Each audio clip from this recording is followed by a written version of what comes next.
Hello, you guys. Welcome to Edel, my little corner of the internet where we discuss topics that help us to get better. Today, we're going to talk about friendship betrayal. If my background is a bit noisy, pardon my pigeons. They're in their mating season, so you might hear them cooing. And if you see my little friends here across the screen, those are my squirrels who come to eat behind me. So let's get into today's video, and then we'll have a discussion right after. Story time of how my best friend and maid of honor ended up having an affair with my husband when I was about 6 to 7 months pregnant. So, to start off with, my best friend and I met in high school and we were very close. We were very close friends. I never would have anticipated that she would do something like this to me. In fact, by the time that I was 6 to 7 months pregnant with our third child, she also knew that he was being abusive towards me. She had heard about some incidents. She had told me, you need to start thinking on a plan to escape. And I was acknowledging that. And she was just really the person I would go to with all of my troubles. And so she knew what was going on in our house. And instead, when I'm 6 to 7 months pregnant, I realized that my husband's on his phone a lot. And my husband wasn't the type of person to be on his phone all the time. And anytime that I came near him and he was on his phone, he'd turn his phone away or he'd turn it off real quick. And so one night in my pregnancy-induced anxiety, he falls asleep and his phone is on the charger next to him. I go over and I take the phone off the charger and I take it back to my side of the bed. And that is when I open up his phone and his Snapchat is still open. And in his Snapchat, he has saved weeks and weeks of conversation between him and my best friend. The conversations were very explicit.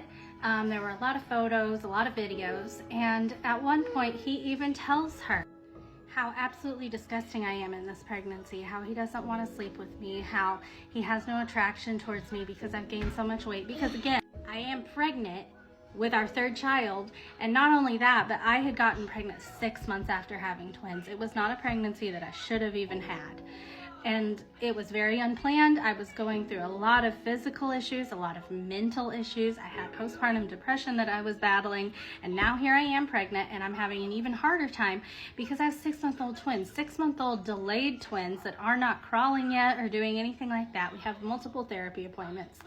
So I'm having a really hard time.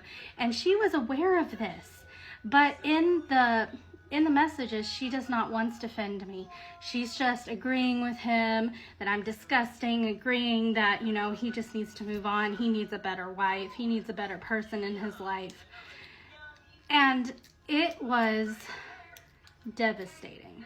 It was really one of the more traumatic experiences during that time, because I could take rejection from him. At this point in time, I already knew that he wasn't a great person, and I could take his rejection. But knowing that my best friend agreed with him lowered my self-esteem so massively that even when I confronted him about it, I confronted him from a point of view believing that I was so unworthy of love. Because not only did he not love me, but she didn't love me. So who on earth was going to love me? Clearly, the problem lay in myself. And when I confronted her, because I confronted her before him actually, she immediately launched into how she has a problem with alcohol, how this is just alcoholism, how she didn't mean any of it, and that I just really need to let this go because this wasn't her fault. It was just an addiction she was struggling through, and that my husband had been there for her and it had just gone a little too far. Let me be clear, my friend had never had a problem with alcohol, and she was not an alcoholic. She was just looking for a way to pin this on anything other than herself. And I kind of let her know that, and she switched her tune real quick, and she just said, fine, don't talk to me. And that was the end of it. It was so easy for her to throw away our friendship that it's something that I don't know if I ever really got over, because all I can think about sometimes is, am I a good enough friend? Because I can't fathom how I can't fathom doing that to another person, let alone another woman. And so I don't know how she justified it, and to this day it really bothers me. And to be honest, the betrayal from her hurt more than the betrayal from my husband. My husband, it was expected. From her, it was just, it added a completely different layer to it. And it's so hard to get through a best friend betrayal. Like, I can't even fathom someone doing that to someone else. Oh, this is so heartbreaking. It really breaks my heart. And even the demeanor in which she's speaking, she's so sad. And it's just, I feel so terrible for her. And I'm trying to just think about all these things that she has to go through, and it's all at once. She has delayed twins and that are only 6 months old and pregnant as well at the same time. A husband who is abusing her, and then she has to find out that her supposed best friend is the one that the husband is cheating with. That is just too much for someone to go through at once. And she still had the postpartum, after giving birth. The fact that she was talking to this best friend about the issues, and I've seen this in so many situations and cases where people just automatically, you talk to your friend, you talk to them about the issues in your relationship or in your marriage. I mean, who else are you going to go to? You go and turn to them. But and many times, unfortunately, I just always see that at the end of it, the person that you're confiding in is the same person that the husband or the partner is pursuing. It is so disturbing. Like, how are people okay with this? I don't understand it. I just don't get it. And what really saddens me most about this girl's situation is that she is sort of now looking at herself from the lens of what people have done to her.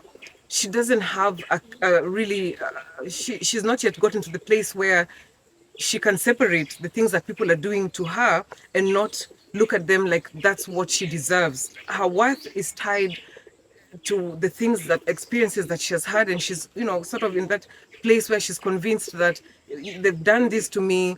Her esteem is now nowhere. She's just, I feel so, I wish I could just tell her that everything is going to be okay. I wish I could talk to her. I feel so saddened. It just, my heart is just in a very sad place for her. But the thing is, if she just stopped focusing on, the friendship or all this is betrayal, If she just took her mind off all this that has happened and to focus on herself, because you can't pour from an empty cup. If she was to work on the insecurities that she has, or the reasons why she is able to believe that their actions towards her mean that she deserves it, and means that she's not good enough to experience better, and might put her in a vulnerable position where she now believes that this is the truth about the life that she ought to live, and she'll just be settling for the bare minimum, when it comes to friendships or relationships. And I really don't want that for her. So I think it's so important that she understands this and goes on this journey.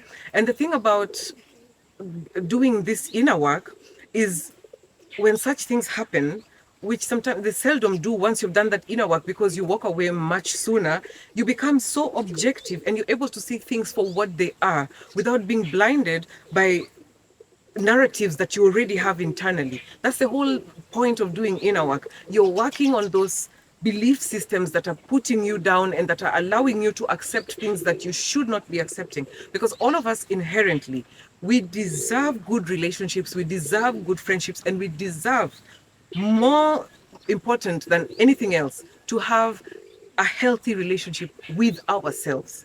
The most important relationship that you have to focus on is the one that you have with yourself. And a lot of us, we don't have a healthy relationship with ourselves. And for that reason, we now accept uh, any kind of treatment from anybody, and it should not be the case. So it begins with us. Charity begins at home. So let's take all this into account so that we can understand and be able to see where the dots are not connecting, and connect them, whether it's in friendships and whether it's in marriage. And it's really, she keeps insisting that she's more heartbroken with her friend and not her husband, which it just, I can understand her, but she should really, both of them, she should be equally, not necessarily equally, but she should also feel the same way with with her husband, because she keeps saying, she said it twice, that with the husband she expected it. Why would you expect it? So it's because she's normalized the abuse, and she's just there because she believes that this is what she disturbs. Let's not do this. Let's see the things for what they are, and not try to lie to ourselves that this is going to go away. It's not going to go away if you don't do something about it. It never has, and it never will. And if what she's saying about her best friend is true, her best friend sucks. Do better, and shame on you. I hope she heals and finds people that pour into her with sincerity, because she looks like such a sweet girl. And I hope she also is the best mom for her children, because they need a mother that's healthy and a mother that's able to really just give them all the love they deserve. That's going to be it for today. Thank you so much for watching with me. Share your thoughts with me in the comment. And remember, you are not broken, you're not damaged, you're not unlovable, you're not too old, you're not too far gone, and it's definitely not too late. Start where you are. You've got this. I'll see you next time.